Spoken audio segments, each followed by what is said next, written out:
परमेश्वर भला है, सब समय परमेश्वर भला है। और इस बात को आपको समझना पड़ेगा कि क्यों परमेश्वर भला है। क्यों हमेशा कहते हैं कि हम जिस परमेश्वर की आराधना करते हैं वो भला है और उसकी भलाई जो है वो सदा बनी रहती है। हर वो व्यक्ति जो प्रभु यीशु मसीह के पीछे चलता है वो उसकी भलाइयों को देख सकता है, वो देख सकता है उसके गुडनेस को, वो देख सकता है उसकी दया अर्थात उसके मर्सी को। और मैं आज आपको एक बार फिर से बताना चाहता हूँ, वो व्यक्ति जो प्रभु यीशु मसीह में है वो उसकी भलाई को अवश्य देख सकता है जब वो उसमें बना रहता है। अर्थात मेरा कहने का मतलब यह है कि हर एक व्यक्ति अपने जीवन में अपने कार्य का प्रतिफल पाता है और हर व्यक्ति अपना काम करता है और उसके प्रतिफल को अपने जीवन में हासिल करना चाहता है।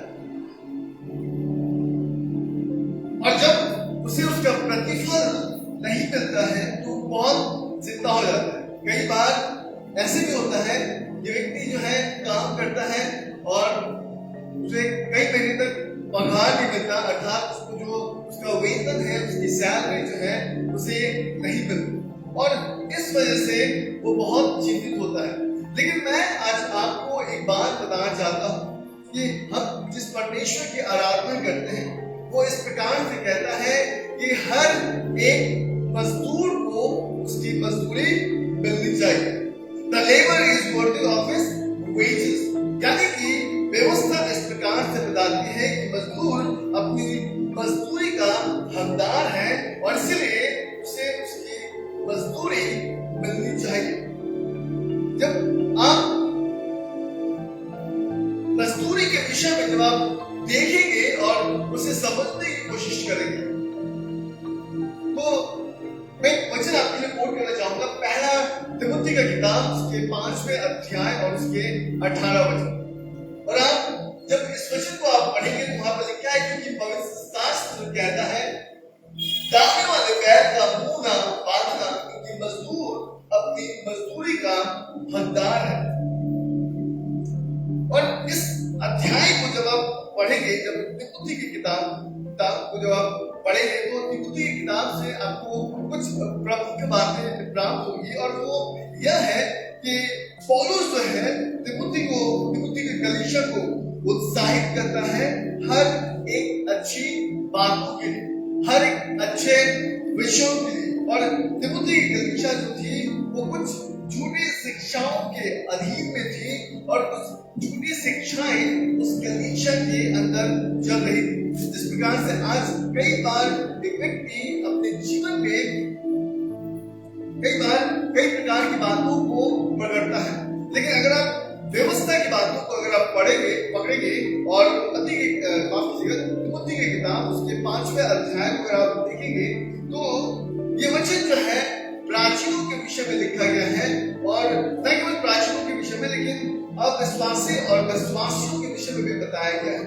और ये वचन जो है जब इस अध्याय को हम देखते हैं तो पौलुस तिमुथी को उत्साहित करता है और विश्वासियों के प्रति जो उनकी जिम्मेवारियां हैं उन जिम्मेवारियों को याद दिलाता है। अगर आप इस अध्याय के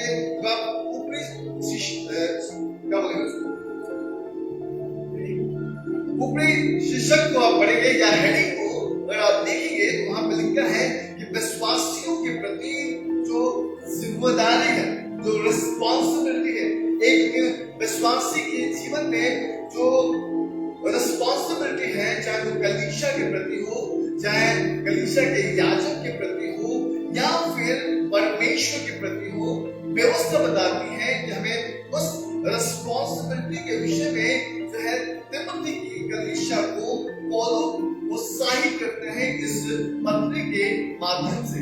इसलिए जब मैं इस अध्याय को पढ़ रहा था और इस अध्याय को जब खुदा ने मुझसे बातचीत की और जब मैं इस वचन को स्मरण कर रहा था, मैंने एक बात देखी। 17 पद में पढ़ा लिखा है, जो प्राचीन अच्छा प्रबंध करते हैं, विशेष करके वे जो वचन सुनाते हैं और सिखाने में परिश्रम करते हैं, वे 2 गुने आदर के योग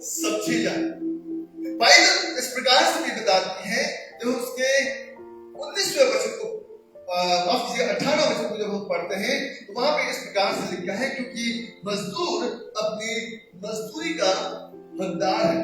तो व्यवस्था यहाँ पे एक कलीसिया के रिस्पॉन्सिबिलिटी के लिए, कलीसिया के जो याजक है, जो पास्टर है, उसकी रिस्पॉन्सिबिलिटी के लिए, और यहाँ पे और भी कई ऐसी बातों के लिए जो है बाइबल बताती है कि पौलुस जो है तिमुथी की कलीसिया को उत्साहित करता है। लेकिन आज मैं इस विषय को आपको कुछ अलग अंदाज से लेके जाऊंगा, क्योंकि जिस प्रकार से परमेश्वर ने मुझसे बातचीत किया है, मैं उसी प्रकार से आपके सामने रखूंगा, ताकि आप इस वचन को अपने जीवन में आप समझे। क्योंकि व्यवस्था एक बात बताती है, और वो ये है, the labourers is worthy of his wages, है ना। यानी कि मजदूर का जो कह सकते हैं, मजदूर अपनी मजदूरी का क्या है, हकदार है। और जब एक व्यक्ति अपने मजदूरी का हकदार है, उसे उसकी मजदूरी प्राप्त होनी चाहिए, मिलनी चाहिए। अगर उसे वो मजदूरी नहीं मिलेगी, अगर उसका हक उसे नहीं मिलेगा, तो क्या होगा, निराश होगा, वो उदास होगा, और वो धीरे धीरे डिप्रेशन की ओर जाते रहेगा। मैं आपका ध्यान प्रभु के वचन की ओर लेके जाऊंगा। मैं दो पैराबल भी आज आपके सामने रखूंगा, और इस पैराबल से मैं आपको बताने की कोशिश करूंगा कि एक व्यक्ति जब अपने जीवन में कुछ भी कार्य करता है, चाहे वो अपने जॉब प्लेस में हो, अपने घर के प्लेस में हो, या फिर वो अपने मित्रों के बीच में हो, जब वो किसी कार्य को करता है, तो उस कार्य के प्रतिफल को वो देखना चाहता है। अगर किसी ने बहुत अच्छा भोजन बनाया है और वो आपके सामने ला के परोसता है, तो वो ये नहीं चाहता कि उस भोजन के प्रति आप उसको दाम दे, हालेलुया। लेकिन वो ये चाहता है कि उसने जो भोजन बनाया है, उसके जो स्वाद है, उसके प्रति, अर्थात जिसने उस भोजन को बनाया है, जिसने उस हाथों से उस भोजन को बनाया है, उसका जायका लेने के बाद आप अवश्य बताएं कि वो भोजन कैसा बना है। समझ में आ रहा है? कितने लोगों को समझ में आ रहा है? तो ध्यान दीजिएगा, क्योंकि कई बार हम बहुत चीजों को क्या करते हैं, हम मूल्य में तौलते हैं, अर्थात पैसों में तौलते हैं। लेकिन यहाँ पर आज मैं कुछ ऐसे वचन को आपके सामने लाना चाहता हूँ, जिसके द्वारा मैं उम्मीद करता हूँ कि आप प्रभु में जो भी परिश्रम कर रहे हैं, मैं विश्वास करता हूँ कि उस परिश्रम का प्रतिफल आप अपने जीवन में प्राप्त करेंगे। अब आप कैसा परिश्रम करते हैं? क्या आप विश्वास योग्य हैं? आप विश्वसनीय परिश्रम करते हैं? Are you a faithful labour और अनफेथफुल, या फिर अविश्वसनीय परिश्रम आप अपने जीवन में करते हैं? तो हम लोग आज कुछ देखेंगे। व्यवस्था बताती है, जब आप गलाती की किताब उसके 6 अध्याय और उसके 7 वचन को पढ़ेंगे, book of Galatians chapter 6 verse 7, 8 और 9 को आप पढ़ेंगे, तो वहां पे इस प्रकार से वचन कहता है कि धोखा न खाओ, परमेश्वर डंडों में नहीं उड़ाया जाता, क्योंकि मनुष्य जो कुछ बोता है वही काटेगा। क्योंकि जो अपने शरीर में बोता है, वो शरीर के द्वारा विनाश की कटनी काटेगा, और जो आत्मा में बोता है, वो आत्मा के द्वारा अनंत जीवन की कटनी काटेगा। हम भले काम करने में याद ना छोड़ें, क्योंकि यदि ढीले ना हो तो ठीक समय पर कटनी काटेंगे। तो बाइबल यहाँ पे एक बात बताती है कि आपको परमेश्वर को हंसी में या फिर मजाक में लेने की जरूरत नहीं है, क्योंकि व्यवस्था इस बात को बताती है कि जो जिस प्रकार का कार्य करेगा, वो उसी प्रकार से अपने जीवन में फल को प्राप्त करेगा।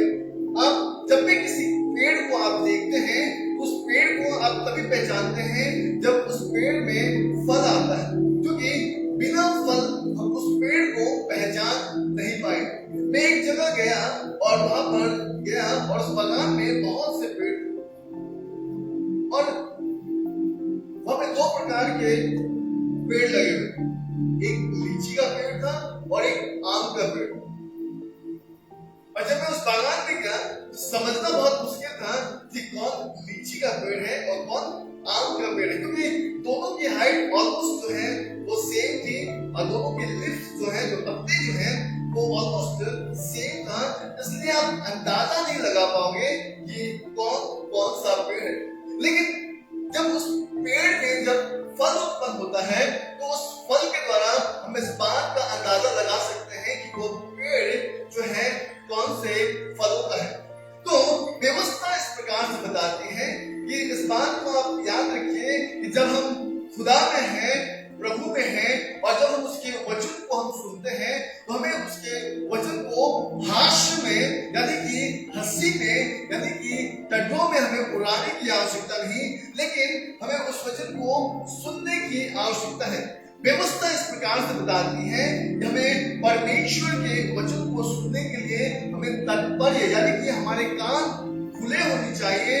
और व्यवस्था बताती है कि हमें धीमा बोलना चाहिए अर्थात धीरे बोलना चाहिए, क्योंकि अगर आप परमेश्वर के बंदे हैं, प्रभु में अगर आप मजबूत हैं और प्रभु में आप प्रतिदिन अगर आप चलते हैं तो व्यवस्था इस प्रकार से बताती है। 8वें वचन में लिखा है, क्योंकि जो अपने शरीर के लिए होता है वो शरीर के द्वारा विनाश की कटनी काटेगा और जो आत्मा के लिए होता है वो आत्मा के द्वारा अनंत जीवन की कटनी काटेगा।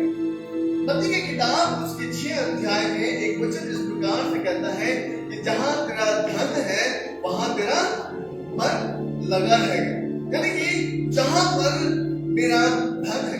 अब धन बहुत प्रकार का होता है। कुछ धन जिससे हम अपने पर्सनल चीजों को हम खरीदते हैं, जिससे हम अपनी जरूरतों को पूरा करते हैं। कुछ धन ऐसे होते हैं जो हमारे विचार में कंटिन्यूअस चलते रहते हैं और हम उसे मनन करते हैं और उसे हम प्राप्त करना चाहते हैं। वो धन किसी भी प्रकार का हो सकता है। तो बाइबल इस प्रकार से बताती है कि एक व्यक्ति जब किसी चीज को प्राप्त करना चाहता है तो उसके अंदर में एक बात उत्पन्न होती है और व्यवस्था बताती है कि वो जो चीज है वो है लालच। इसलिए मैं आपको प्रभु के वचन के अनुसार बताना चाहता हूं कि जब एक व्यक्ति शरीर के अनुसार जीता है या फिर शरीर के अनुसार वो चलता है तो वो शरीर के अनुसार ही कटनी काटता है। और बाइबल उसके विषय में ये कहती है कि वो जो कटनी काटता है वो विनाश की कटनी काटता है, क्योंकि जिस दिन उसका शरीर खत्म हो गया उसका सब कुछ खत्म हो गया। अगर आप संसार की दशा में किसी व्यक्ति के ऊपर अगर आप ध्यान देंगे जो अपने जीवन में बहुत परिश्रम करता है और हर प्रकार से अपने जीवन में धन बटोरने की कोशिश करता है, लेकिन एक दिन एक समय आता है जब वो सब कुछ रहते हुए भी उसे छोड़कर वो चला जाता है। व्यवस्था बताती है इसके विषय में यीशु मसीह ने एक दृष्टांत इस प्रकार से कहा था कि एक गृहस्थ ने अपने मन से अपने जीवन से कहा, अपने प्राण से कहा कि देख तेरे खलियान में बहुत से अनाज है और तू इसे लंबे समय तक खा सकता है, लंबे समय तक अपना जीवन निर्वाह कर सकता है। लेकिन उसी रात उसके पास एक आवाज आई और वो आवाज खुदा की ओर से थी और उसे ये बताया गया कि देख कल सुबह तेरा प्राण तुझसे ले लिया जाएगा। अब आप इस बात को समझिए, जिस व्यक्ति ने थोड़ी देर पहले बहुत आनंदित था, बहुत अपने प्राण से, अपने मन से, अपने जीवन से इस बात को कह रहा था कि तेरे पास बहुत कुछ है, लेकिन उसके प्राण जाने के बाद वो किसका होगा। यानी कि एक व्यक्ति जो है जब भी शरीर के लिए कुछ भी होता है, इसका मतलब व्यवस्था बताती है कि वो केवल विनाश की हो जाता है। लेकिन जब एक व्यक्ति आत्मा की ओर जब वो होता है, आत्मा के लिए कार्य करता है और आत्मा के अनुसार चलता है, तो बाइबल उसे बताती है कि वो अनंत जीवन की कटनी काटता है। और इसलिए आज की सुबह मैं आपको परमेश्वर के वचन से उत्साहित करना चाहता हूँ। I want to encourage you, क्योंकि व्यवस्था बताती है कि हर एक व्यक्ति अपने मजदूरी का हकदार है। जो सही काम करता है उसे सही मजदूरी मिलती है, लेकिन जो सही काम नहीं करता वो अपने जीवन में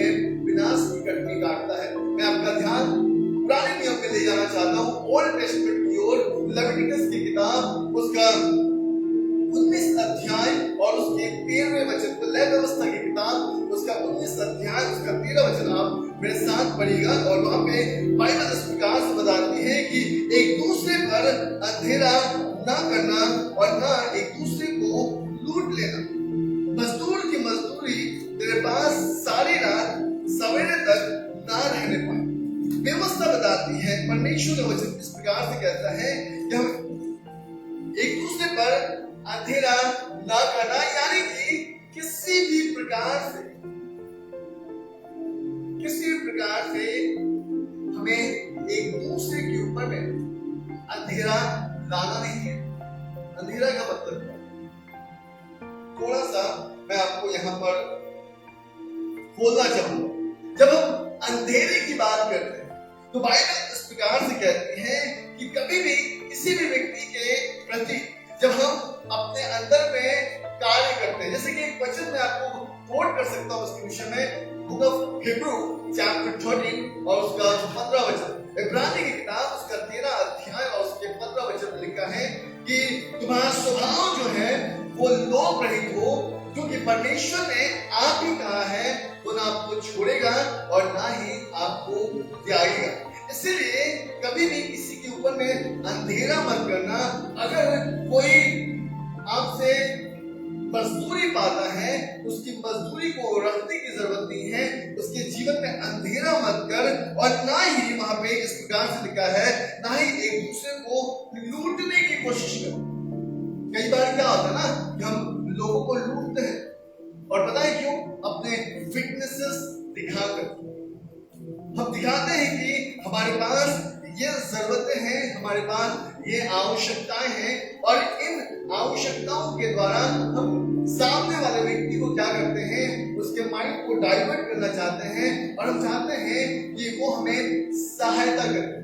लेकिन मैं आज आपको बताना चाहता हूं, अगर आज आप किसी व्यक्ति को लूट रहे हैं तो याद रखिए कि कोई और भी बैठा है जो आपको लूट सकता है। हालेलुया, बोले यीशु प्रभु की। अगर आप किसी व्यक्ति को लूट रहे हैं तो कोई बैठा है जो आपको भी लूटेगा। मैं ये बात क्यों कह रहा हूं? क्योंकि मैंने अपने जीवन में बहुत लोगों को देखा है, कुछ ऐसे लोगों को भी देखा है जो अपने जीवन में लगातार एक दूसरे को लूटने का काम करते थे। और पता है उनको कौन लूटता था? डॉक्टर। और कि वो एक दूसरे को मूर्ख बनाकर उनसे लूटने का काम करते थे। और डॉक्टर जो है वो सारे पैसे ले जाकर खुद के पास ही रखते थे, ले जाकर डॉक्टर को देखते। तो मैं आज आपका ध्यान जो है कुछ दृष्टांतों के ऊपर में लेके जाऊंगा ताकि आप समझें कि आपकी जो मेहनत है प्रभु में वो कैसी मेहनत है। क्योंकि व्यवस्था इस प्रकार से बताती है, जब हम लोग दो पैराबल को देखेंगे, टू पैराबल्स। पहला पैराबल है मैथ्यू चैप्टर 20 वर्स 1 से 16, और जहां पर एक दान वाटिका के मजदूर का दृष्टांत है। और बाइबल बताती है इस वेनियार्ड के अंदर में एक व्यक्ति है जिसका ये वेनियार्ड है, जिसका ये दान का वाटिका है। और ये जब इसके दान की वाटिका में कुछ काम था और इसने कुछ मजदूरों को हायर किया, मजदूरों को बुलाया और मजदूरों से इसकी बातचीत हुई। और वहां पे 1 दिनार की बातचीत, और वहां पे उसके दान की वाटिका में लोग जो है काम करना आरंभ किए और वो मजदूर कार्य कर रहे थे। लेकिन कुछ पल के बाद, कुछ घंटों के बाद ये बाहर निकला, और बाहर निकलने के बाद इसने कुछ लोगों को देखा जो मोड़ पे खड़े थे और उनसे पूछा कि तुम ऐसे क्यों खड़े हो? उन्होंने कहा कि हमें किसी ने काम नहीं दिया, हमें किसी भी प्रकार का काम नहीं मिला। तो उस गृहस्थ ने उससे कहा, उस वाटिका के मालिक ने उससे कहा कि काम करो, पास में मेरा जो है बागान है, आप वहां पे जाओ और उस खलियान में बहुत से काम है, आप जाकर उस काम में लग जाओ और जो भी मजदूरी होगा मैं शाम में दूंगा। व्यवस्था बताती है कि तीसरे पहर पे ये व्यक्ति फिर बाहर पे गया और कुछ भाइयों को इसने खड़े होते हुए फिर देखा और उसने इनको इन पर तरस खाया और तरस खा के उनसे पूछा कि आप जो है यहाँ पे क्यों खड़े हैं? उन्होंने कहा कि हम सुबह से मजदूरी की तलाश में हैं, लेकिन हमारे पास जो है काम नहीं। इसने कहा कि पास में थोड़े दूर आगे ही मेरा कल्याण है, मेरी वाटिका है, और वहां पे कुछ लोग काम कर रहे हैं, आप जाओ वहां पे काम करो। और वो जब उनसे तीसरे पहर में बात कर रहा था, यानी कि चौथे पहर में काम खत्म हो जाता है, यानी कि कुछ घंटों के अंदर में काम खत्म होने वाला था, लेकिन फिर भी इसकी बात सुन के लोग वहां पे चले गए। जब वहां पे गए, काम कर रहे थे, और जब चौथा पहर बीता, काम का समय खत्म हुआ, तब उसने अपने भंडारीपन से, यानी कि उसका जो कह सकते हैं कि जो मुंशी था या जो मैनेजर था, उसने उससे कहा कि हर एक को उस हिसाब से पैसे दे। तो जो 1 घंटे पहले आए थे उनको जो है 1 दिनार दिया गया।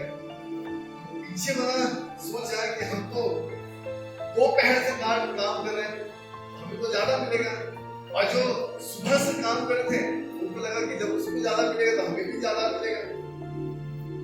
और बस मैनेजर ने सबको 1 दिनार करके बांट दिया, और जब उसे बांट दिया गया तब जो है लोग गुड़गुड़ाने लगे। लोगों ने कहा, जिस मजदूरों ने उस मालिक से कहा कि जो अभी आया है, 1 घंटे पहले आया है, आपने उसे 1 दिनार दिया, और हम सुबह से इस धूप में, गड़गड़ाई धूप में हम काम कर रहे हैं, आपने हमें भी 1 दिनार दिया है। आइए एक वचन को हम लोग पढ़ेंगे, इसी अध्याय के 16 पद को पढ़ेंगे। सबको ने कोई भी पढ़े। इसी रीति से जो पिछले हैं वे पहले होंगे, और जो पहले हैं वे पिछले होंगे। हालेलुया। कोई कहे आमीन। बाइबल कहती है कि इसी रीति से जो पहले हैं, जो पिछले हैं वो पहले होंगे, और जो पहले हैं वो क्या होंगे, पिछले होंगे।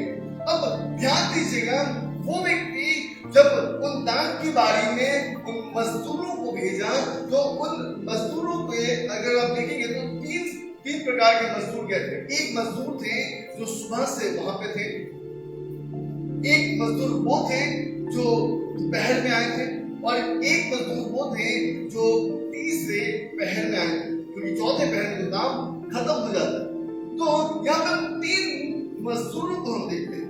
तो पहला मजदूर हमें इस बात को बताता है क्योंकि वो प्रभु में है, और प्रभु में रहने के बाद वो प्रभु में क्या नहीं रहा, वो विश्वसनीय नहीं रहा, क्योंकि जब उसे प्राप्त होने का समय आया तब उसने अपने मन में क्या किया, ये बता सकता है उसने क्या किया? जो सुबह से जो मजदूर काम कर रहे थे, उसने अपने मन में लालच किया। क्यों? चलिए मैं आपका ध्यान जो है उस अध्याय के पहले वचन पे लेके जाऊंगा, जल्दी से पढ़िए। स्वर्ग का राज किसी गृहस्थ वाले के समान है, जो सवेरे निकला अपने दाम की बारी में मजदूरों को लगाए, अपने दाम की बारी में मजदूरों को लगाए। उसने मजदूरों से 1 दिनार रोज पर ठहराया। कितना बातचीत हुआ था? 1 दिनार। लेकिन जो व्यक्ति तीसरे पहर में आए थे उन्हें भी 1 दिनार दिया गया, और जिसके वजह से उनके अंदर में इस बात का लालच उत्पन्न हुआ कि अरे जब इसे 1 दिनार मिला है तो हमें तो कम से कम 2 दिनार तो मिलना चाहिए, हम तो सुबह से काम कर रहे हैं। और यही लालच की वजह से वो लोग जो है वहां पे कुड़कुड़ाना आरंभ। ये पैराबल जो है जो हमें एक दिशा दिखाता है, इसके पैराबल का मतलब ये है, दृष्टांत का अर्थ ये है कि heavenly story and earthly story and heavenly meaning, यानी कि दुनियाई कहानी का स्वर्गीय मतलब। और इस इतिहास से, इस विषय से मैं आपको बताना चाहता हूँ कि व्यवस्था बताती है कि आज हमें अपने जीवन में हम जहां कहीं भी हैं, हमें क्या होने की आवश्यकता है? हमें सैटिस्फाई होने की आवश्यकता है। हालेलुया। आपको पता है हमें से बहुत लोग सैटिस्फाइड नहीं, पता है क्यों? क्योंकि हमें लगता है कि हमें और चाहिए। हम मांगते रहते हैं हमें और चाहिए, हम करते रहते हैं हमें और चाहिए। क्योंकि बाइबल इस प्रकार से बताती है कि जब आप इस दृष्टांत की ओर देखेंगे तो ये दृष्टांत हमें 3 प्रकार के मजदूरों की ओर लेके चलता है। और जब हम 3 प्रकार के मजदूरों को देखते हैं तो यहाँ पे हर एक को एक ही प्रकार से नापा जाता है। मैं आपका ध्यान रोमियो की किताब के 2 अध्याय और उसके 11 वचन की ओर लेके जाऊंगा। और बाइबल बताती है, वहां पे देखिएगा, वहां पे लिखा है कि परमेश्वर किसी का पक्षपात नहीं करते। क्यों परमेश्वर किसी का पक्षपात नहीं करता? उसके 12 वचन को पढ़िए। इसलिए जिन्होंने बिना व्यवस्था पाए पाप किया वो बिना व्यवस्था का नष्ट भी होगा, और जिन्होंने व्यवस्था पाकर गुनाह किया है बिल्कुल। तो देखिएगा बाइबल बताती है कि जो लेबरर्स हैं उनको वो मजदूरी का हकदार है, वो हर प्रकार से अपनी मजदूरी को प्राप्त करेंगे। व्यवस्था बताती है वो व्यक्ति, क्योंकि परमेश्वर पक्षपात नहीं करता। और इस दृष्टांत में देखते हैं कि जो सुबह में आया था मजदूर, जो दोपहर में आया था और जो तीसरे पहर में आया था, इन तीनों दशा में हम एक बात देखते हैं कि उस गृहस्थ ने इनके साथ किसी भी प्रकार का पक्षपात नहीं किया। और इसीलिए बाइबल बताती है कि जो पिछले थे वो पहले होंगे और जो पहले थे वो पिछले होंगे। आज आप कौन सी दशा में हैं? क्या आज आप पहले होकर उस दशा में हैं या आप पिछले होकर पहले होने के दशा में हैं? क्योंकि इस बात को आपको समझना पड़ेगा। दूसरे दृष्टांत की ओर एक बार फिर से हम लोग ध्यान जाएंगे। और सेकंड जो पैराबल है वो एक धनी युवक का विषय बताता है। और धनी युवक का महत्वपूर्ण प्रश्न है किससे? प्रभु यीशु मसीह से।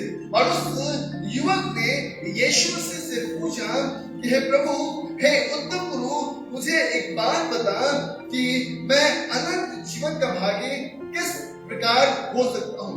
बाइबल बताती है कि यीशु मसीह ने उसे देखा, उससे प्रेम किया और उससे कहा कि देख, तू परमेश्वर की आज्ञाओं को मान और परमेश्वर के पीछे चल, इससे तू अनंत जीवन का भागी होगा। और बाइबल बताती है उसने इन सारी बातों को कहा कि मैं बचपन से मानते आया हूँ, इन सारी आज्ञाओं को मैं मानते आया हूँ। इसके बाद यीशु मसीह ने उसकी ओर देखा, उससे प्रेम किया और प्रेम करने के बाद यीशु मसीह ने उससे ये कहा कि जा, तू अपने आप को सिद्ध कर। अगर तू सिद्ध होना चाहता है तो काम कर, अपना सब कुछ बेच और परमेश्वर के पीछे हो ले, क्योंकि वहां पर तुझे अनंत काल का धन प्राप्त होगा। और बाइबल बताती है ये जवान उदास हुआ और उदास होकर चला गया। और अब जब 23 पद से जब आप 30 पद के अंदर देखेंगे तो यहाँ पर उस जवान की वजह से चेलों के अंदर में भी ये बात उत्पन्न होती है। क्यों? क्योंकि यीशु मसीह ने वहां पे एक बात कहा।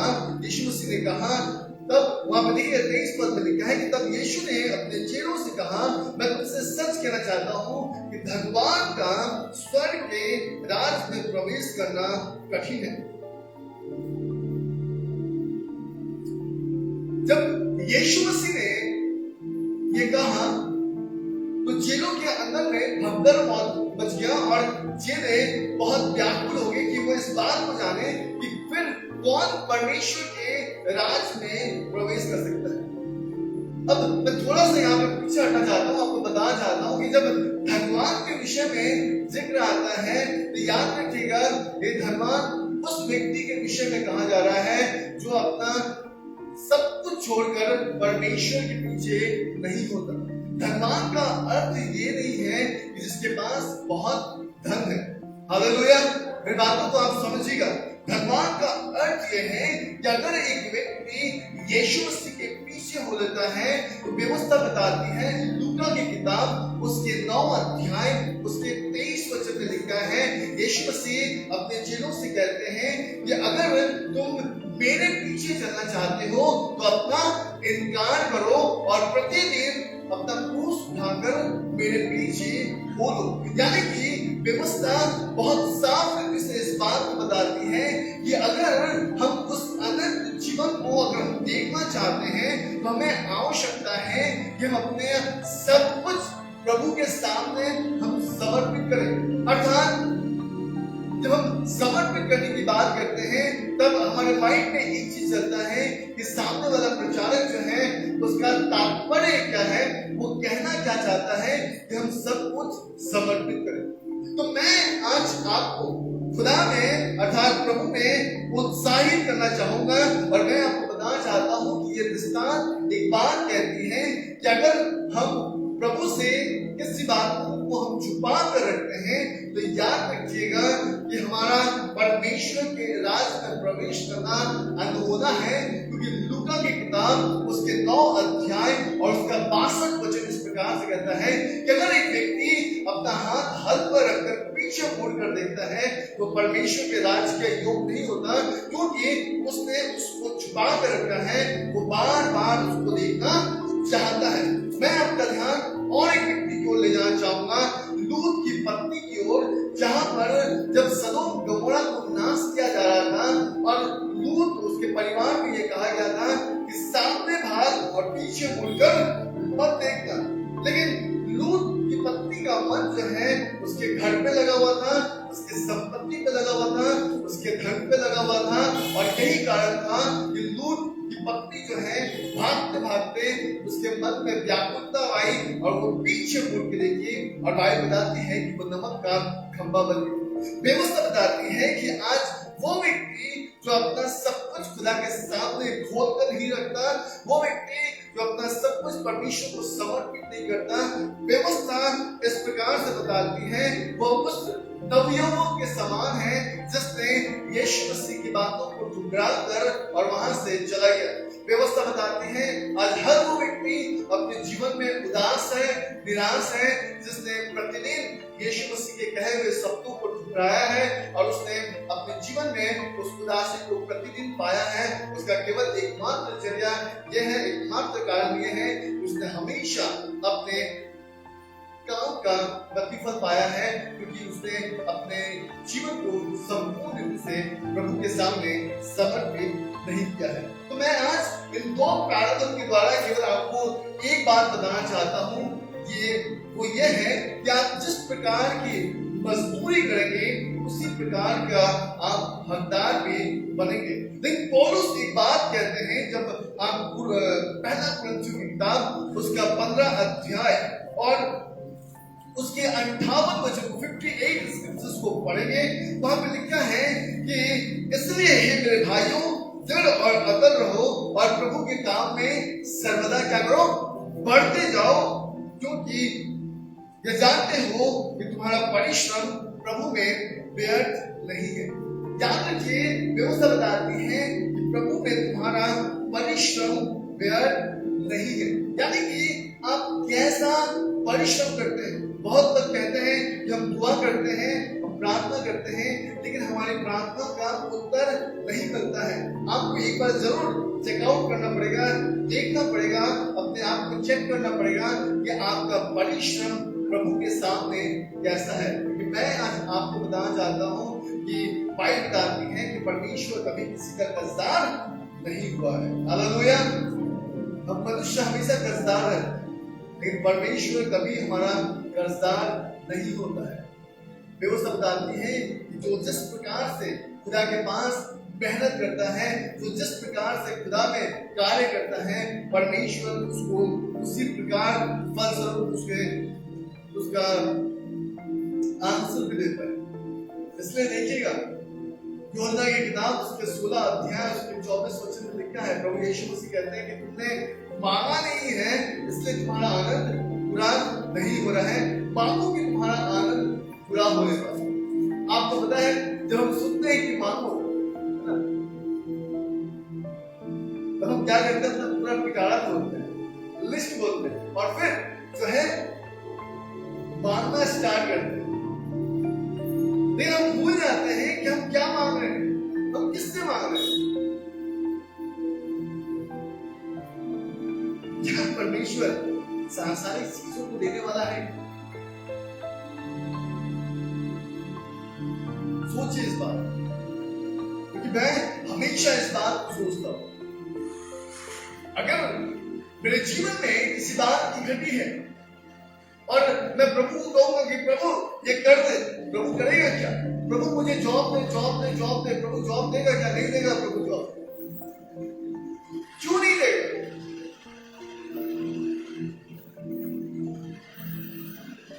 प्रश्न है, क्यों नहीं देगा?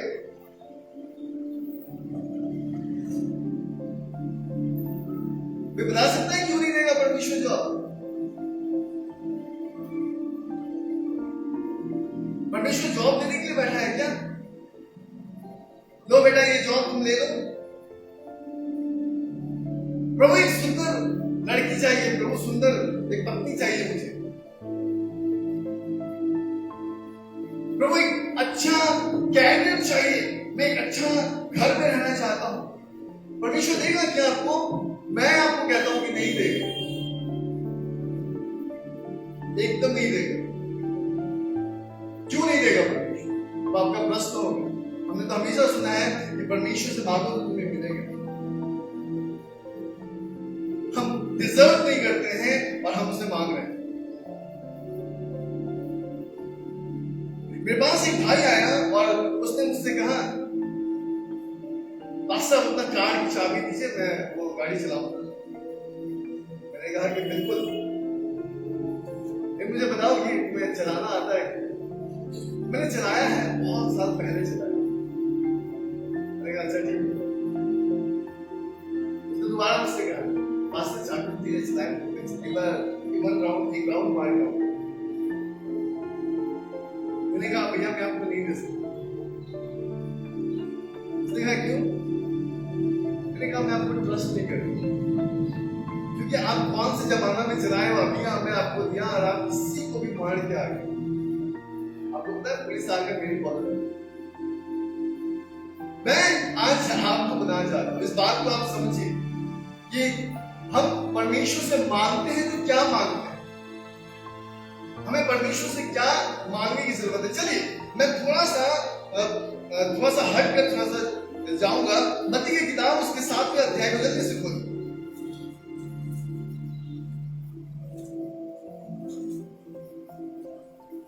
अब देखिएगा 7 पद में क्या लिखा है? मांगो तो तुम्हें दिया जाएगा, ढूंढो तो तुम पाओगे, खटखटाओ तो तुम्हारे लिए खोला जाएगा। बिल्कुल, बाइबल बताती है मांगो तो तुम्हें मिलेगा, ढूंढो तो तुम पाओगे और खटखटाओ तो तुम्हारे लिए खुला जाएगा। अब इस स्क्रिप्चर को आप समझिए, क्योंकि 8वें पद में लिखा है, क्योंकि जो कोई मांगता है उसे मिलता है, जो ढूंढता है उसे जो ढूंढता है वो पाता है, और जो खटखटाता है उसी के लिए खोला जाता है। अब आप मांग क्या रहे हैं? क्या मांग रहे हैं? ये आपको चेक करना पड़ेगा। चलिए मैं आपको समझाऊंगा, क्योंकि आप में से बहुत लोग बहुत कंफ्यूज दिखाई दे रहे हैं। क्योंकि मैं आपको सच कहना चाहता हूं कि आप बार बार प्रभु से कहते हैं कि प्रभु मुझे जॉब चाहिए, जॉब चाहिए, जॉब चाहिए, प्रभु मुझे ये चाहिए, ये चाहिए, ये चाहिए, प्रभु मुझे वो चाहिए, वो चाहिए, वो चाहिए। तो मैं आपको बताना चाहता हूं कि परमेश्वर बैठा नहीं है कि आपको जॉब दे। आज हमारे भारत में है ना, अभी एक यंग जनरेशन का समय है और सबको जॉब चाहिए, सबको चाहिए, लेकिन जॉब आएगा कहां से? आप प्रभु से मांग तो रहे हैं, लेकिन आप उस जॉब के लिए कर क्या रहे हैं? तो आप देखिए 8 पद को आप समझिए। मैं आगे भी आपको पढ़ा सकता हूं, लेकिन मैं 8वें स्क्रिप्चर के पास आपको रोकना चाहता हूं। 8 वचन लिखा है, क्योंकि जो कोई मांगता है उसे मिलता है, जो ढूंढता है वो पाता है, और जो खटखटाता है उसके लिए खोला जाता है। अब बाइबल जो है इस कॉन्सेप्ट को आप समझेगा, वहां पे लिखा है मांगो तो पाओगे। व्यवस्था बताती है कि जब हमारा शारीरिक पिता, यहाँ पे लिखा है उस प्रकार से हम पढ़ेंगे, 9 से आगे भी पढ़ेंगे, वहां पे लिखा है उनमें से ऐसा कौन है, कौन मनुष्य है यदि अपने उसका पुत्र उससे रोटी मांगे तो उससे पत्थर दे, मछली मांगे तो सांप दे। अगर तुम बुरे होकर अपने बच्चों को अच्छी वस्तु देना चाहते हो तो स्वर्ग के पिता अपने मांगने वालों को अच्छी वस्तु क्यों ना देगा। इस कारण जो कुछ तुम चाहते हो कि मनुष्य तुम्हारे साथ करे, तुम भी उसके साथ वैसा करो, क्योंकि व्यवस्था और भविष्यवक्ता की शिक्षा यही है। बाइबल इस बात को बताती है कि परमेश्वर की शिक्षा यही है कि जिस प्रकार से हम करेंगे उसी प्रकार से हमें प्राप्त होगा। इसलिए मैंने 2 दृष्टांतों को रखा था और 2 दृष्टांतों को रखा था, और जब पहला दृष्टांत आपको बताया था दान का वाटिका के मजदूर का दृष्टांत, यहाँ पे 3 प्रकार के मजदूर आए थे। एक सुबह से मजदूरी कर रहे थे, एक दोपहर में आए थे और एक तीसरी पहर में आए थे। लेकिन जब मजदूरी प्राप्त हुआ तो व्यवस्था बताती है कि परमेश्वर पक्षपात नहीं करता। याद रखिए, परमेश्वर पक्षपात नहीं करता, यानी परमेश्वर सबको एक समान मजदूरी देता है, परमेश्वर एक समान सबके लिए करता है। इसलिए मैं आपका ध्यान जो है पहला कुरिन्थियों की किताब उसका 15 अध्याय उसके 58 वचन की ओर लेके गया, और मैं आपको वहां पे इसलिए बता रहा था कि प्रभु के काम में सर्वदा बढ़ते जाओ, क्योंकि जानते हो कि तुम्हारा परिश्रम प्रभु में क्या नहीं है, व्यर्थ नहीं है।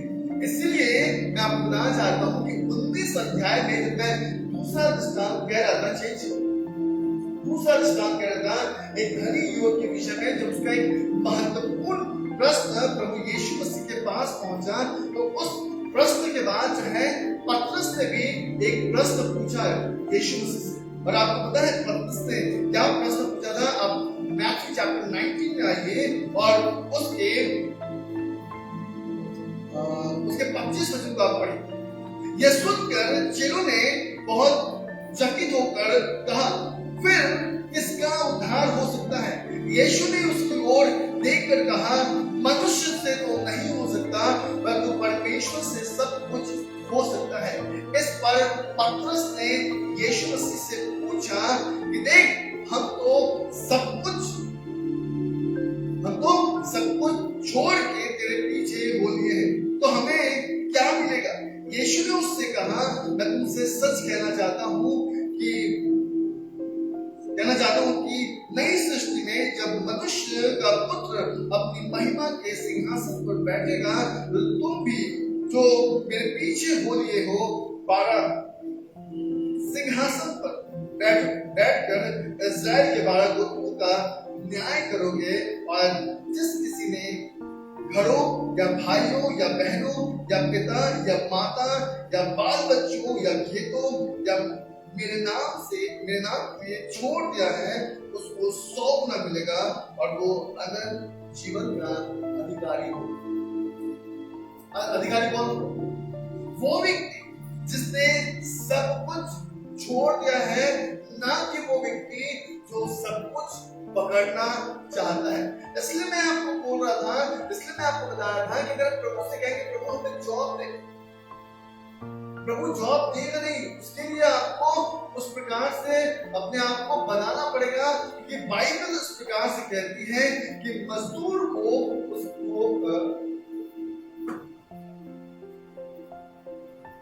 मजदूर जो है अपनी मजदूरी का हकदार है। यानी कि अगर आप डिजर्व करते हैं तो you will definitely get the job. आपको अवश्य आपका जॉब मिलेगा। आप अवश्य जिस विषय के लिए आप मेहनत करते हैं आपको उसका प्रतिफल मिलेगा। मैं पिछले कई वर्षों से लगातार प्रभु में नियंत्रण परमेश्वर के प्रति ईमानदार होकर मैं प्रभु के पीछे भाग रहा हूँ, बिना किसी स्वार्थ का, बिना किसी बारिश का, बिना किसी तूफान का, किसी बात की चिंता ना करते हुए, धूप की चिंता ना करते हुए मैं ईमानदारी के साथ परमेश्वर के पीछे भाग रहा हूँ। और मैं आपको बताना चाहता हूँ कि मैं आज जिस स्थान पे हूँ, मैं इस बात को कहने में गर्व करता हूँ कि परमेश्वर ने मेरी स्तुति ली है कि provide all my need. Hallelujah. मेरे प्रियो, मैं आज आपको बताना चाहता हूँ कि बाइबल इस प्रकार से बताती है कि हम कैसी मजदूरी कर रहे हैं, खुदा के अंदर हमारा जो परिश्रम है वो कैसा है। अगर हम हमारा परिश्रम चेंज करते जाएंगे, हाँ 4:30 जॉन 4:30। अगर परमेश्वर में हमारा परिश्रम अच्छा है तो बाइबल बताती है कि वो हमें उस प्रकार से रखेगा कि हम प्रभु में शामिल होंगे और उसके फल को हम प्राप्त कर सकते हैं। ध्यान दीजिएगा, इस वचन को आप पढ़िए अपने बाइबल में और पढ़िएगा वहां पे क्या लिखता है। जॉन 4:28 में, मैंने तुम्हें वो खेत काटने के लिए भेजा है जिसमें तुमने परिश्रम नहीं किया और तुमने परिश्रम नहीं किया और औरों ने परिश्रम किया है और तुम उनके परिश्रम के फल में भागी हुए। आपको पता है, मैं आपको बताना चाहता हूँ, बहुत लोग कहते हैं ना बहुत लोगों की मैंने सुना, बहुत लोगों को सुना है कि पास्टर जो है काफी मेहनत करते हैं, यहाँ पे आते हैं, इतना दूर से आते हैं, मेहनत कर रहे हैं, ये कर रहे हैं, वो कर रहे हैं, लेकिन पता है आपको मेरा मेहनत कुछ नहीं, क्योंकि मैं किसी के परिश्रम के फल में भागी हुआ और वो परिश्रम करने वाला हमारा खुदा प्रभु यीशु मसीह है। बात को समझिए, इस बात को आपको समझना होगा, क्योंकि व्यवस्था बताती है कि जिस खेत में हम काट रहे हैं वो खेत हमारा नहीं है, इसका है प्रभु यीशु मसीह का है।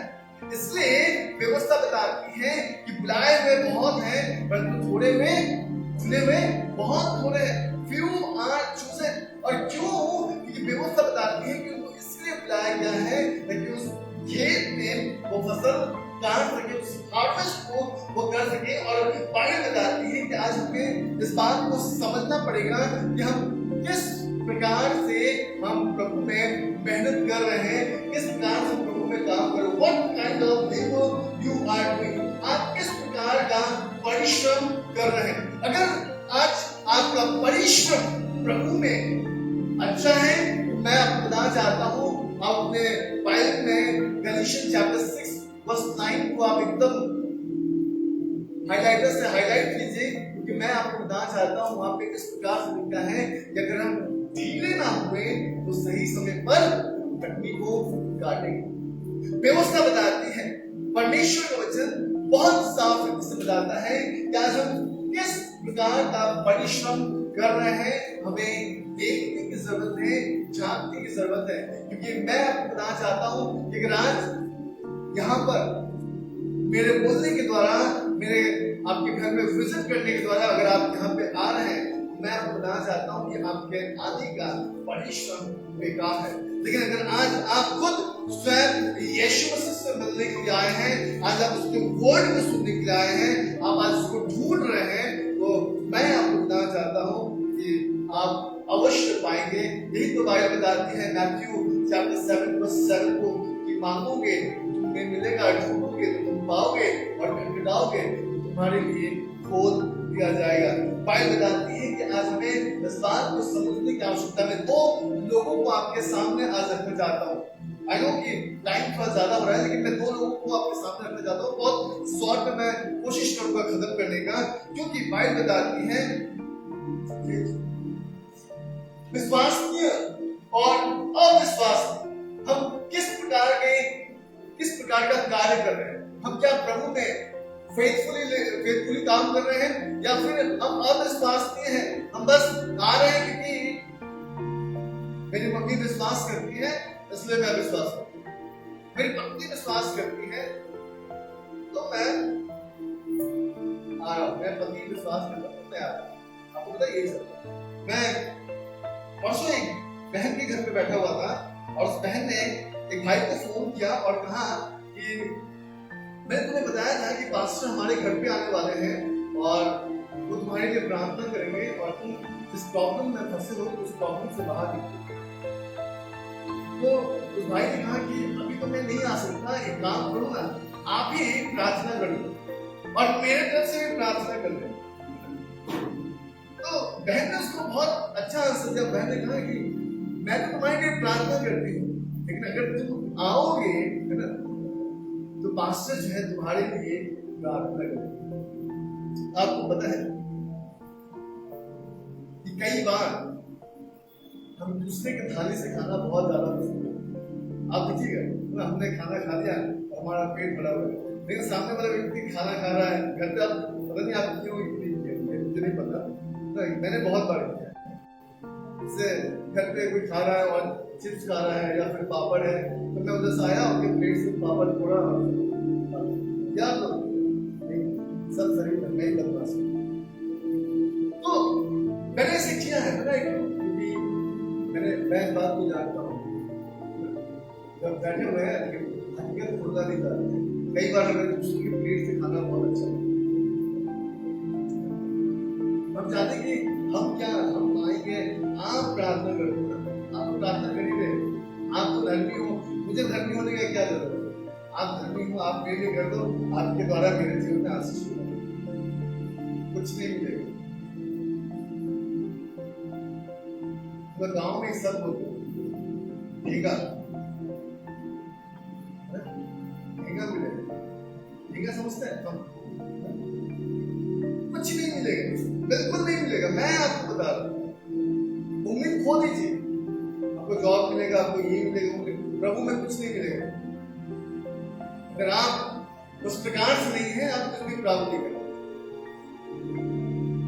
मैं आपको बताना चाहता हूँ क्यों, क्योंकि बाइबल इस बात को बताती है कि जो मजदूर है वो उसका हकदार रखता है कि उसने मजदूरी करा है।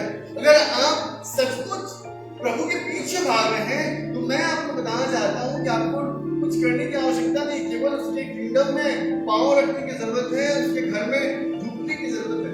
मैं किसी के घर में जाता हूं ना, तो मैं नहीं बोलता जल्दी से पानी लाइए ना, खाना लाइए, भूख लगा, नहीं बोलता है ना। लेकिन जब मैं जाता हूँ, आप भी किसी घर जाते होंगे ना, तो नहीं बोलते हो, बोलते हैं क्या? भैया सुबह से चाय नहीं पी, कब चाय पिला, ऐसा बोलते क्या? नहीं बोलते। लेकिन जब आप जाते हो ना, तो रिस्पॉन्स आपको मिलता है, क्योंकि आप डिजर्व करते हो। लोग आपको आदर देते हैं, लोग आपको सम्मान देते हैं। कभी कभी तो लोग आपसे इतना प्यार करेंगे कि एकदम खिला पिला के डबल ना, जबरदस्ती पेट फुल हो गया, पेट बाहर निकल रहा है, लेकिन फिर खिला के भेजते। पता है क्यों? क्योंकि आप डिजर्व करते हो। हालेलुया, बोले यीशु प्रभु की। कितने लोग को अच्छा नहीं लग रहा है? हाँ, कुछ तो नाम खा रहा है, अच्छा नहीं लग रहा है, मैं बंद कर दूंगा, चिंता नहीं, ध्यान से सुनिएगा। तो मैं आपको बताना चाहता हूँ कि दो प्रकार के लोग होते हैं जो प्रभु में हैं। एक जो बहुत फेथफुल होते हैं, बहुत विश्वास योग्य होते हैं, लेकिन उसी प्रकार से और एक व्यक्ति रहते हैं जो हमारे बीच में बैठे रहते हैं, हमें पता नहीं चलता। वो फेथफुल होने के साथ साथ क्या रहते हैं, अंदर से देखेंगे वो पूरा अविश्वास नहीं रहते हैं, उनके फेस में कोई ग्लैमर नहीं होता, उनके फेस में कोई साइन नहीं होता, वो हमेशा उदास उदास रहते हैं। जब आप उससे कुछ पूछेंगे ना, ठीक है, हाँ होगा, हाँ हमने तो विश्वास करते हैं। एक ये है, और एक व्यक्ति है, क्या आप विश्वास करते हैं? होता है आमेन, मैं विश्वास करता हूं। क्यों? क्योंकि जो बातें हमसे संभव नहीं है, वो प्रभु से संभव है। हालेलुया। तो मैं दो व्यक्ति के विषय में आज आपसे चर्चा करना चाहता हूं। पहला व्यक्ति है जिसका नाम अपोस्टल पौल है, पौलुस का नाम है, और बाइबल बताती है ये वो प्रेरित था जो और प्रेरितों के साथ नहीं था। व्यवस्था बताती है कि खुदा ने इसे अलग से खड़ा किया था, खुदा ने इसे अलग से तैयार किया था, और व्यवस्था बताती है ये वो प्रेरित था जो बाकी और प्रेरितों से कहीं बढ़कर था। और जब आप व्यवस्था को पढ़ेंगे, खुदा के कलाम को देखेंगे, तो इसके जो परिश्रम था प्रभु में, इसका परिश्रम जो था वो बहुत बड़ा था। और व्यवस्था बताती है, जब आप इसके परिश्रम के विषय में आप देखेंगे, तो ये बताता है कि मेरी चाल चलो जैसा मैं खुदा में चलता हूँ। Follow my example as I follow in Christ. 1 Corinthians chapter 11 verse 1 में लिखा है। लेकिन मैं आपके पास एक नया वचन लाना चाहता हूँ। आइए देखिएगा पहला थिस्सलुनीकियों की किताब उसके 2 अध्याय और उसके 9वें वचन को, क्योंकि खुदा के कलाम में यहाँ पे लिखा है, क्योंकि हे भाइयों तुम हमारे परिश्रम और कष्ट को स्मरण रखते हो कि हमने इसलिए रात दिन काम धंधा करते हुए तुमने परमेश्वर का सुसमाचार प्रचार किया कि तुम में से किसी पर भार ना हो। बाइबल इस प्रकार से बताती है, ध्यान से सुनिएगा। पौलुस कहते हैं कि तुम हमारे परिश्रम कष्ट को स्मरण रखते हो, तुम जानते हो कि हम रात दिन काम करते हुए, रात दिन धंधा करते हुए, सब परिश्रम करते हुए परमेश्वर के सुसमाचार का प्रचार किया, और मैं किसी के ऊपर में क्या नहीं हुआ, निर्भर नहीं। अब लिखा है, लास्ट पद को पढ़िए, अब लिखा है तुम में से किसी पर भार न हो। व्यवस्था इस बात को पूरी रीति से बताती है कि ये वो व्यक्ति था, जब आप प्रेरित की किताब उसके 18 अध्याय और उसके 30वें वचन को आप देखेंगे तो बाइबल बताती है कि वो व्यक्ति था जो लगातार परिश्रम किया करता था और वो तंबू बनाने का काम करता था। जब आप 1 और 2 पद को पढ़ेंगे तो वहां पे लिखा है, आप पढ़ लीजिएगा, मैं यहाँ तीसरे पद और पढ़ना चाहता हूँ। यहाँ पे लिखा है और उसका और उनका एक ही व्यापार था जिसमें वो उनके साथ रहा और वे काम करने में लगे और उनका व्यापार तंबू बनाने का था। और वो हर एक सबत के दिन आराधना में वाद विवाद करके यहूदियों और यूनानियों को भी समझाता था। जब सिलास और तिमुथी मकिदुनिया से आए तो पौलुस वचन सुनाने की धूम में लगकर यहूदियों को गवाही देता था कि यीशु ही मसीह है। व्यवस्था बताती है इस व्यक्ति का परिश्रम, अगर आप देखेंगे, आप देखिएगा 2 Corinthians चैप्टर 11 को खोलिएगा और आप उस अध्याय को आप पढ़िए और आप पौलुस के दुखों को, पौलुस के कष्ट को, पौलुस के परिश्रम को आप देख सकते हैं। ये व्यक्ति प्रभु में किस प्रकार से परिश्रम कर रहा था, और व्यवस्था बताती है कि उस परिश्रम के द्वारा ये अपने जीवन में उन सारे वो बातों का प्रतिफल पा रहा था। पूरे बाइबल में अगर आप ढूंढेंगे तो केवल एक ही व्यक्ति पौलुस है जिसने इस बात को कहा है कि मैं जिस प्रकार से चलता हूँ तुम भी उसी प्रकार से चलो, क्योंकि मैं प्रभु में मजबूत हूँ। और मैं आज आपको बताना चाहता हूँ, आज दुनिया में कोई भी इस बात को नहीं कह सकता जिस प्रकार से पौलुस ने इस बात को कहा है कि मेरी सी चाल चलो जैसा मैं प्रभु में चलता हूँ। क्योंकि पौलुस अपने परिश्रम को जानता था, पौलुस इस बात को जानता था उसने अपने जीवन में क्या कार्य किया है। इसलिए तो बाइबल इस बात को बताती है, अगर आप प्रभु के वचन को पढ़ेंगे 6 में तीमुथियुस के 4 अध्याय उसके 10 वचन में लिखा है कि हम परिश्रम और यत्न इसीलिए करते हैं कि हमारी आशा उस जीवते परमेश्वर पर है जो सब मनुष्यों का और नीच करके विश्वासों का उद्धार करता है। बाइबल बताती है क्योंकि हमारा परिश्रम और हमारा यत्न इसीलिए हम करते हैं कि हमारा आशा उस जीवते परमेश्वर पर है। बाइबल बताती है कि वो इसलिए परिश्रम नहीं कर रहा था कि वो धन बटोरे, वो इसलिए परिश्रम नहीं कर रहा था कि वो अपनी जीविका के लिए जिए। बाइबल बताती है उसका परिश्रम का भाग केवल ये था कि वो खुदा के कामों को कर सके। मैं आज आपको प्रभु में उत्साहित करना चाहूंगा और मैं आपको बताना चाहता हूँ कि इस बात को आप समझिएगा कि परमेश्वर ने मुझे और आपको इसलिए अपने राज्य में नहीं बुलाया है कि आप जो है धन कमाएं, आप नौकरी करें, लेकिन परमेश्वर ने इसलिए बुलाया है कि आप सफल रहें। हालेलुया, हालेलुया, बोले यीशु प्रभु की। मैं आपको बताना चाहता हूँ कि याद रखिए, जो व्यक्ति अपने जीवन में जिस प्रकार से परिश्रम करता है वो उसी प्रकार से हकदार बनता है, उसे उसकी मजदूरी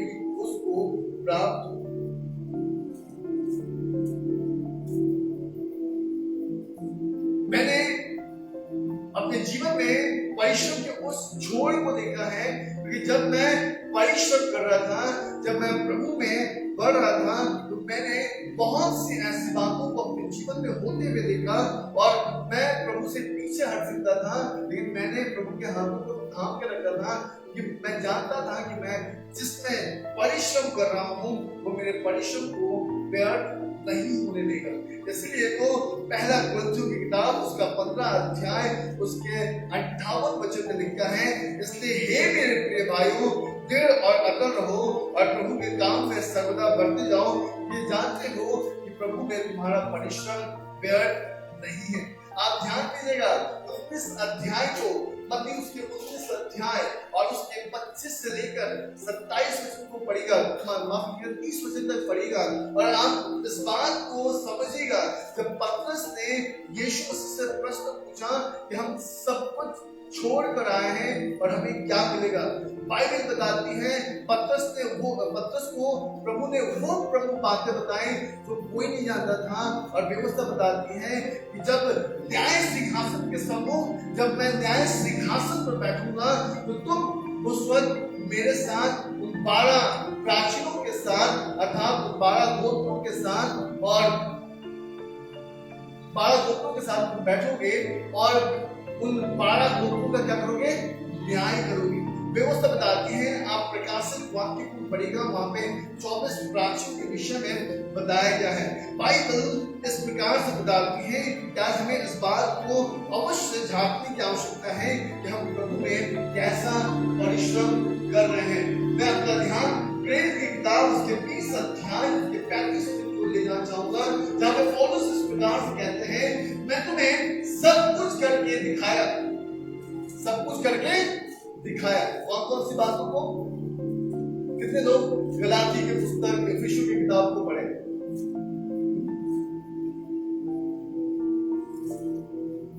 स्पेशली आप घर जाइएगा और आज सबको इफिसियों की किताब उसके 4थे अध्याय को आप पढ़ेंगे। जब आप इफिसियों की किताब उसके 4थे अध्याय को आप पढ़ेंगे तो उस 4थे अध्याय में आप उस कलीसिया के प्रति जो पौलुस ने इफिसियों की कलीसिया को लिखा है, उस पत्री में आप देखेंगे कि किस प्रकार से उसके 26 वचन को पढ़ लेंगे। 4 के 26 क्रोध तो करो, आगे बढ़े, पर पाप मत करो। हाँ सूर्यास्त होने तक तुम्हारा क्रोध ना रहे आगे बढ़े। और ना शैतान को अवसर दो। चोरी करने वाला फिर चोरी ना करे, वरन भले काम करने में अपने हाथों से परिश्रम करे। 20 पद पढ़े हुए।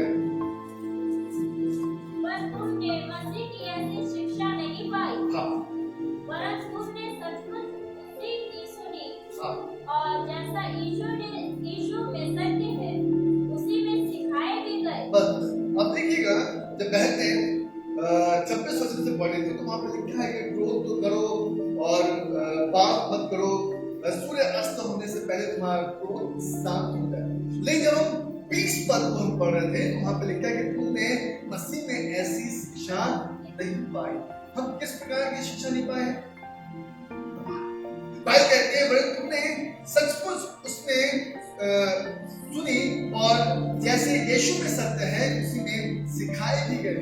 यानी कि हमें कोई भी ऐसी शिक्षा नहीं मिली है जिसके द्वारा हम अपने जीवन में अविश्वसनीय सेवकाई में होंगे। लेकिन बाइबल बताती है कि हम उसी प्रकार से बुलाए गए हैं।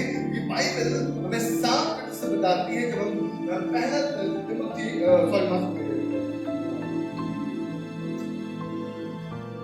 पहला तिमोथी 4 वहां पे पढ़ते हैं उसके लास्ट में वचन में कि विश्वास से वहां पे जो सब मनुष्य का और नीच करके विश्वासों का उद्धार करता है। क्योंकि पौलुस यहाँ पे इस बात को कहता है कि मेरा परिश्रम और मेरा यत्न इसीलिए मैं करता हूँ कि तुम्हारी आशा उज्जीवित परमेश्वर पर।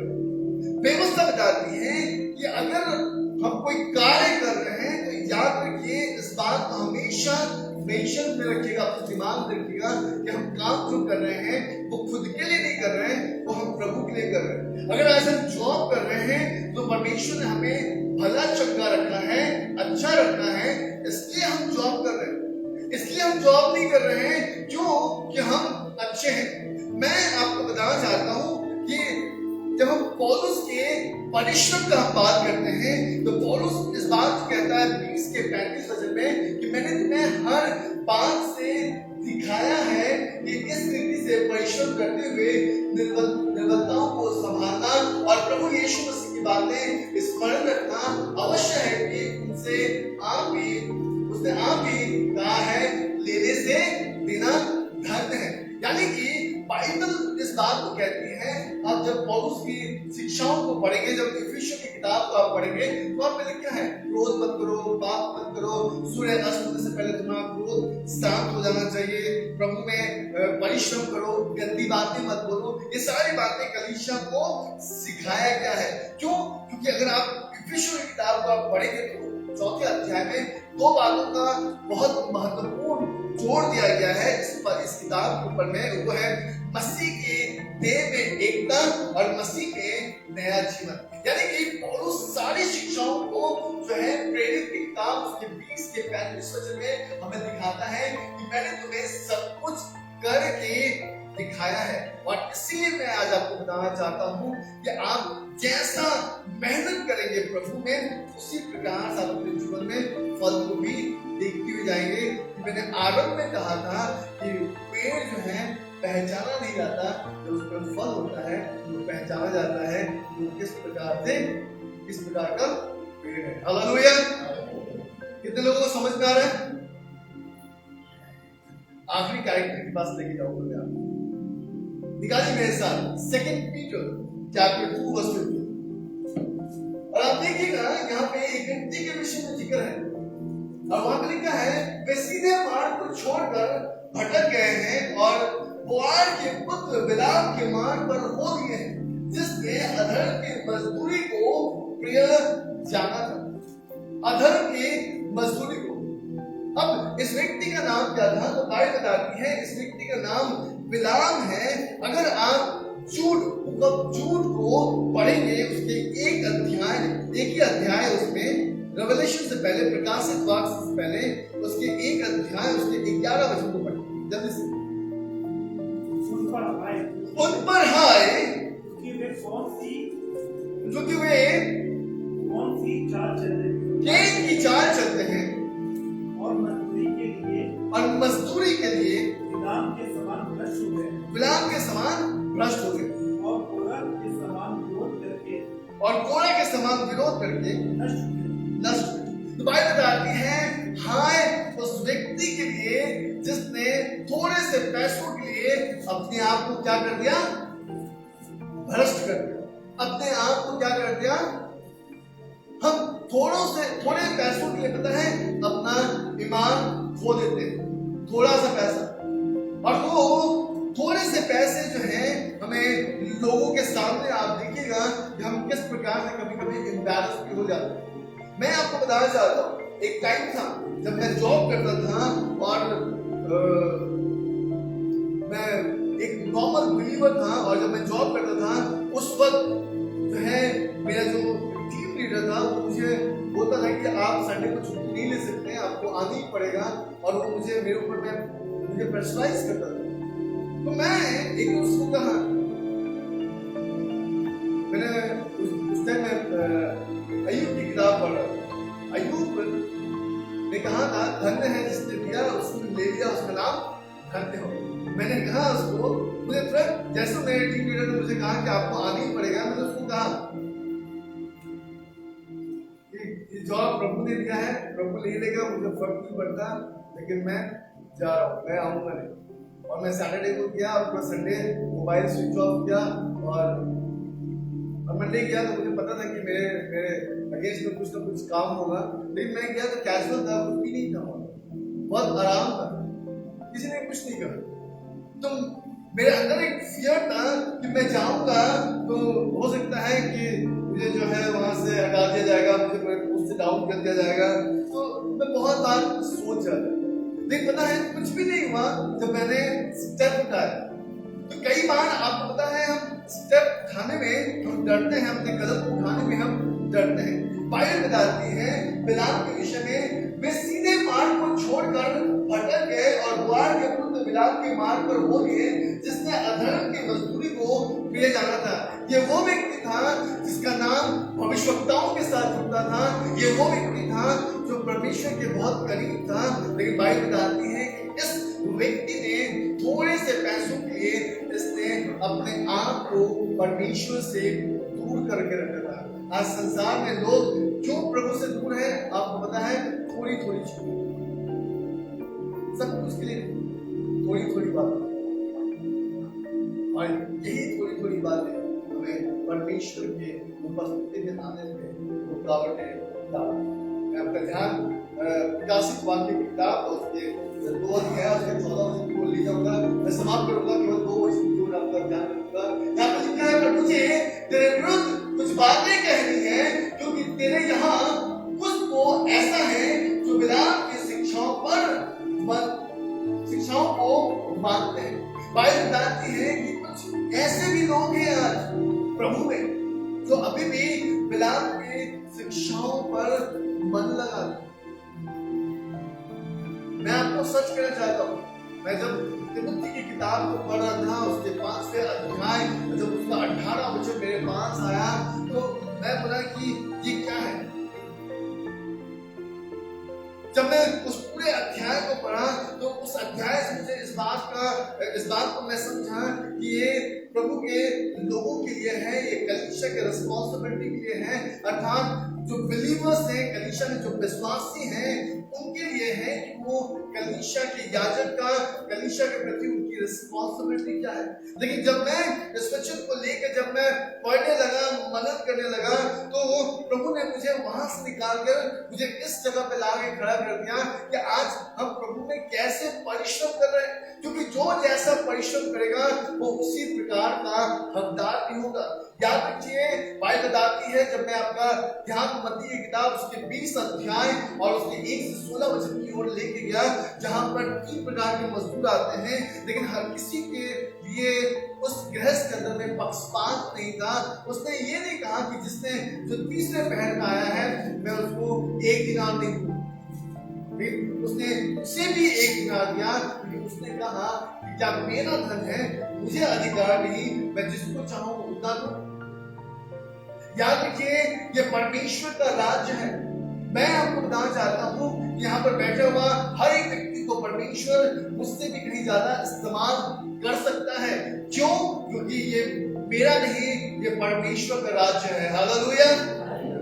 मेरे प्रियो, मैं आज आपको बताना चाहता हूं, यीशु मसीह ने ऐसे नहीं कहा कि तुम मुझसे भी बड़े बड़े चिन्ह और चमत्कार करोगे, और पता है ऐसा हुआ है। यीशु मसीह से भी बड़े बड़े चिन्ह और चमत्कार आज इस संसार में हुआ है, लोग कर रहे हैं और कई जगह पे हो रहे हैं। कई ऐसे लोग हैं जिन्होंने मुर्दों को जिलाया है। मैं आज आपको बताना चाहता हूँ, अगर आज हम बिलाम के समान हो रहे हैं और उसकी शिक्षाओं पे मन लगा रहे हैं, तो मैं आज आपको बताना चाहता हूँ, वो बिलाम जिस प्रकार से अपने जीवन का जिम्मेवार खुद हुआ, उसी प्रकार से हम अपने जीवन के प्राजय का जिम्मेदार हम खुद होंगे। वचन इस प्रकार से बताता है, उसके 10 अध्याय और उसके 9वें वचन में लिखता है कि जो खराई से चलता है वो निडर चलते रहता है। Revelation Proverbs chapter 9 verse 14, famous line है, जो खराई से चलता है वो निडर चलता है, परंतु जो टेढ़ी चाल चलता है उसका जाल प्रकट हो जाता है। याद रखिए कि आज हम प्रभु में कैसे चल रहे हैं, क्योंकि जो खराई से चलता ना, उसे कभी किसी से डरने की जरूरत नहीं। वो निडर रहता है, वो हर जगह वो खुलकर चलता है। लेकिन जो टेढ़ी चाल चलता है ना, उसके चाल प्रकट हो जाते हैं, वो दिख जाता है कि वो कैसा चल रहा है। तो आज आप प्रभु में कैसे चल रहे हैं, आप अवश्य इस वचन को अपने जीवन में देखिएगा। कि बाइबल बताती है, जब यूहन्ना की किताब को आप पढ़ेंगे, वहां पे लिखा है एक व्यक्ति जब आ रहा था, उसका नाम नथानिएल था, और व्यवस्था बताती है यीशु मसीह ने उसे आते हुए देखा और उसने कहा कि देखो ये सचमुच क्या है, यहूदी है। हालेलुया। ये सचमुच यहूदी है क्योंकि इसके अंदर में कपट नहीं है। क्या आज आप परमेश्वर के भवन में जब आप ढूंढ रहे थे, जब आ रहे थे, तो परमेश्वर कह रहा था कि देखो ये मेरा प्रिय बेटा है, ये मेरी प्रिय बेटी है।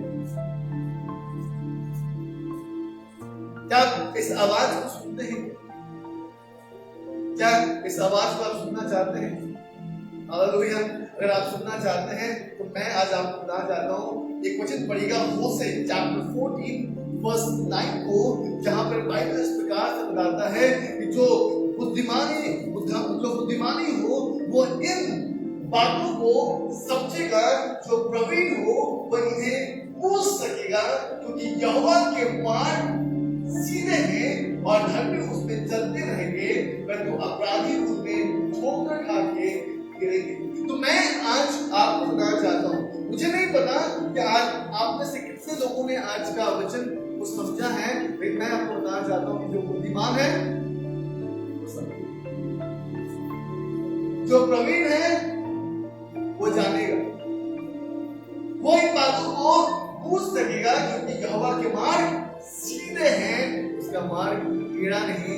इसलिए तो बाइबल बताती है कि जो उसमें खराई से चलता है वो लीडर रहता है, उससे किसी बात को भय नहीं रहती, वो किसी बात का परवाह नहीं करता, वो केवल एक बात का परवाह करता है, खुदा क्या सोच रहा है, खुदा क्या देख रहा है, उसे केवल इस बात का इल्म रहता है। इसलिए मैं केवल आखिरी वचन बोलूंगा, उसके बाद समाप्त करूंगा। कोलोसियंस चैप्टर 3 और उसके 23 स्क्रिप्चर्स को बाइबल कहती है कि जो कुछ तुम करते हो, अब क्या करते हैं आप जानते हो कि आप प्रभु में क्या करते हो। बाइबल कहती है कि जो कुछ तुम करते हो तन मन से करो, यह समझ कर कि मनुष्य के लिए नहीं परंतु प्रभु के लिए करते हो। आप प्रभु में क्या करते हैं, आप प्रभु में किस प्रकार से परिश्रम करते हैं, आप मनुष्य को दिखाने के लिए करते हैं कि परमेश्वर को दिखाने के लिए करते हैं। क्योंकि बाइबल इस बात को कहती है कि मजदूर अपनी मजदूरी का हकदार है। उसने मजदूरी क्या है, वो अपनी मजदूरी को अवश्य प्राप्त करेगा। अब हमारी मजदूरी कैसी है, क्या हम वैसे लेबर कर रहे हैं, वैसे हम परिश्रम कर रहे हैं? क्योंकि बाइबल बताती है कि जो कोई प्रभु में परिश्रम करता उसका परिश्रम व्यर्थ नहीं ठहरता, वो उसके प्रतिफल को प्राप्त करता है। मैं इस बात का स्वयं गवाह हूं कि मैंने अपने जीवन में प्रभु ने जब से परिश्रम किया है, मैंने हमेशा उसके प्रतिफल को प्राप्त किया है। इसलिए आज जो विषय है, the labor is worthy of his wages, मजदूर अपने मजदूरी का हकदार है। आप किस प्रकार से मजदूरी कर रहे हैं, आप अपने परिवार में किस प्रकार से मजदूरी कर रहे हैं, आप अपने रिलेशन में किस प्रकार से आप मजदूरी कर रहे हैं। अगर आप अपने मजदूरी, आप अपने रिलेशनशिप में एक दूसरे के साथ बहुत क्लोज हैं, तो मैं आपको बताना चाहूंगा, आप दोनों तरफ से आप प्रेम को देखेंगे, आप दोनों तरफ से फ्रूटफुल लाइफ को देखेंगे, आप दोनों तरफ से ऑनेस्टी को देखेंगे। लेकिन अगर आप लेबर नहीं कर रहे हैं, आप एक दूसरे के पास नहीं आ रहे हैं, मैं आपको बताना चाहता हूँ कि उस गैप में एक दीवार खड़ा होगा और वो दीवार जो है उस रिलेशनशिप को उठा देगा। तो आज आप कैसे हैं मेरे प्रियो? मैं आपको प्रभु के वचन से उत्साहित करना चाहता हूँ। मैं आपको बताना चाहता हूँ कि चाहे हम अपने परिवार में मेहनत करें, चाहे अपने काम की जगह पर मेहनत करें, चाहे अपने आत्मिक जीवन में हम मेहनत करें, बाइबल बताती है जैसा मेहनत करेंगे वैसा ही हम फल प्राप्त करेंगे। इसलिए व्यवस्था बताती है गलातियंस चैप्टर 6 वर्स 7 में, धोखा ना खाओ, परमेश्वर गड्ढों में नहीं उड़ाया जाता, जो कुछ तुम बोगे वही तुम काटोगे। जो शरीर के लिए होता वो शरीर के लिए काटता है, और जो आत्मा के लिए होता है वो आत्मा के द्वारा अनंत जीवन की कटनी को काटता है। बाइबल कहती है कि अगर हम ढीले ना पड़े तो हम सही समय पर कटनी काटेंगे। आइए आंखों को बंद करेंगे और हम खड़ा होंगे और धन्यवाद।